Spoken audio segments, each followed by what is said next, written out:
Chapter 12 देश के नाम संदेश। Hello students, how are you? Hello teacher, we are fine. Very good students. Let me ask you some questions. You all answer it.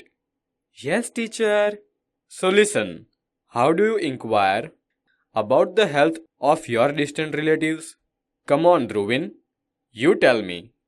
Teacher, I would call my distant aunt to inquire about her health. Very nice. Come on Roshni, you tell me. How would do you inquire about the health of your distant relatives? Teacher, I would write a letter to my distant elder brother and ask him about his health. Very good. Let's hear another question. What were the mediums of communications in the old days? Teacher, in the old days, there were mediums like messengers, pigeons, strings, tapal letters for communication. Very good students. In the old days, the king used to send messages through messengers, letters through pigeons, and then the message was sent through letters. Nowadays, messaging is sent by telephone, mobile, telegram, email, etc. But even today, the letter has special importance. Through the letter, we can easily convey our words to distant relatives, family members, and friends. You can send your complaints and applications to the offices. That is why the letter has its own special importance. Matrichhaya, ऊंची शेरी, गांव मेसपुरा, तहसील भाभर, जिला बनासकांठा, दिनांक 24/12/2011। प्रिय मित्र हर्ष, नमस्ते। मैं यहां सकुशल हूं। आशा है वहां सभी सकुशल होंगे। तुम्हारा खत मिला, पढ़कर खुशी हुई। मैंने डॉक्टर अब्दुल कलाम का देशवासियों के नाम भेजा गया एक ईमेल पढ़ा। वही तुम्हारे लिए प्रेषित कर रहा हूं। डॉक्टर कलाम अपने संदेश की शुरुआत में ही पूछते हैं, क्या आपके पास अपने देश के लिए 10 मिनट का समय है? यदि हां, तो इसे पढ़िए, वरना मर्जी आपकी। इसके बाद वह देश के लोगों की सोच बताते हुए कहते हैं, आप कहते हैं हमारी सरकार निकम्मी है। आप कहते हैं हमारे कानून पुराने पड़ गए। आप कहते हैं नगरपालिका कचरा नहीं उठाती। आप कहते हैं फोन काम नहीं करता। रेलवे मजाक बन गई है। एयरलाइन दुनिया में हमारी ही सबसे खराब है। चिट्ठी अपनी मंजिल तक नहीं पहुंचती। आप कहते हैं, कहते रहते हैं और कहते ही रहते हैं। आपने इस बारे में क्या किया? फिर राष्ट्रपति ने कहा, मान लीजिए एक व्यक्ति सिंगापुर जा रहा है। उसे अपना नाम दीजिए, उसे अपनी शक्ल भी दे दीजिए। आप दुनिया के सर्वश्रेष्ठ हवाई अड्डे पर उतरते हैं। सिंगापुर में आप अपनी सिगरेट का टुकड़ा सड़कों पर नहीं फेंकते और स्टोर में खाते भी नहीं हैं। आपको उनके भूमिगत संपर्कों पर रश्क महसूस होता है। आप शाम 5 से 8 बजे के बीच आचर्ड रोड पर कार चलाने का टोल टैक्स तकरीबन 60 रुपये भुगतान करते हैं। अगर पार्किंग में अपने निर्धारित समय से ज्यादा गाड़ी खड़ी की तो टिकट पंच कराते हैं। लेकिन आप सिंगापुर में कहते कुछ नहीं। कहते हैं क्या? दुबई में आप रमजान के दिनों में सार्वजनिक रूप से कुछ भी खाने का साहस नहीं करते। जिहाद में बिना सिर ढके बाहर नहीं निकलते। वॉशिंगटन में आप 55 मील प्रति घंटा से ऊपर गाड़ी चलाने की हिमाकत नहीं करते और पलटकर सिपाही से यह भी नहीं कहते कि जानता है मैं कौन हूं? मैं फला हूं और फला मेरा बाप है। ऑस्ट्रेलिया और न्यूजीलैंड के समुद्र तटों पर आप खाली नारियल हवा में नहीं उछालते।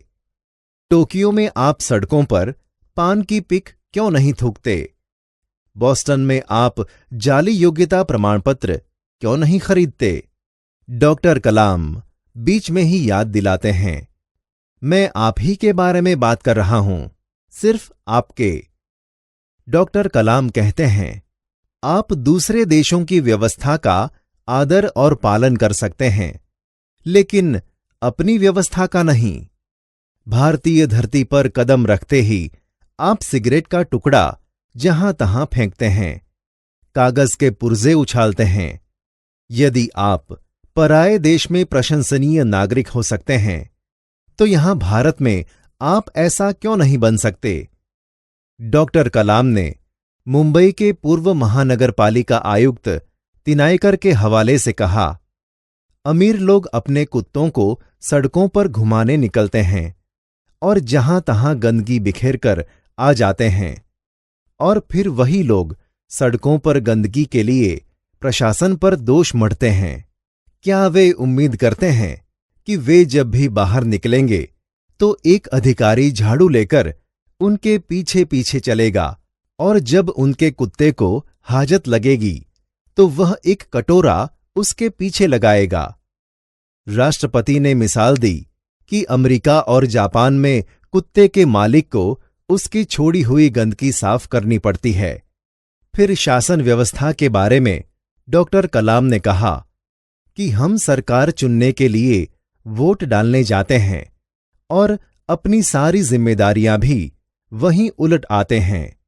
हम आराम से बैठकर सोचते हैं कि अब हमारे नाज नखरे उठाए जाएंगे। हम सोचते हैं कि हमारा हर काम सरकार करेगी और हम फर्श पर पड़ा हुआ रद्दी कागज उठाकर उसे कूड़ेदान में डालने की जहमत तक नहीं उठाएंगे। रेलवे हमारे लिए साफ सुथरे बाथरूम देगी और हम उन्हें ठीक से इस्तेमाल करना भी नहीं सीखेंगे। डॉक्टर कलाम ने कहा कि समाज की ज्वलंत समस्याओं पर भी हमारा ऐसा ही रवैया है। हम ड्राइंग रूम में बैठकर दहेज के खिलाफ गला फाड़ते हैं और अपने घर में इसका उल्टा करते हैं, और बहाना देखिए, पूरी व्यवस्था ही खराब है। अगर मैं अपने बेटे की शादी में दहेज नहीं लूंगा तो इससे कौन सा बड़ा फर्क पड़ जाएगा? राष्ट्रपति ने इस संदेश में पूछा, इस व्यवस्था को बदलेगा कौन? यह व्यवस्था है किसकी? आप आसानी से कह देंगे, व्यवस्था में शामिल है हमारे पड़ोसी, आसपास के घर, अन्य शहर, अन्य समुदाय और सरकार। लेकिन मैं और आप कतई नहीं।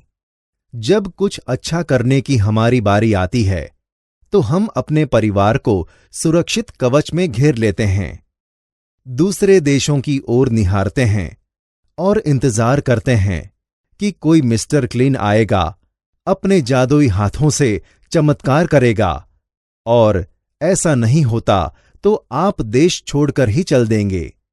उन्होंने कहा, हम अपने भय से भागकर अमेरिका जाएंगे, उनके गौरव का गुणगान करेंगे, व्यवस्था की प्रशंसा करेंगे, और जब न्यूयॉर्क असुरक्षित हो जाएगा तो आप इंग्लैंड भाग जाएंगे।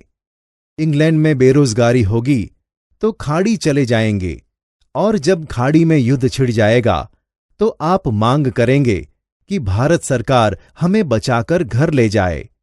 हर कोई देश को गाली देने को तैयार है, पर व्यवस्था में सकारात्मक योगदान के बारे में नहीं सोचता। क्या हमने अपनी आत्मा को पैसे के हाथों गिरवी रख दिया है? डॉक्टर कलाम व्यवस्था में नागरिकों के सकारात्मक योगदान के लिए देशवासियों को झकझोर देते हैं। श्रेष्ठ नागरिक बनने की शुरुआत करने की अपील करते हुए संदेश में कहा गया है कि अगर आप वाकई संदेश से सहमत हैं तो इसे अपने 10 और साथियों को ईमेल से भेजिए। परिवार के सभी बड़ों को मेरा प्रणाम। तुम्हारा मित्र किरण। Students, how did you like this message of Dr. Abdul Kalam? Did you like it? Yes, teacher, we like very much. Students, we saw through this letter unit that the former President of India, Dr. APJ Abdul Kalam, has urged the people of the country to fulfill their duties and responsibilities towards their country and have love for the country and follow the rules and regulations. So students, you also share this email of Dr. Kalam by writing a letter to your other friends and relatives and fulfill the duty of love awareness towards our country.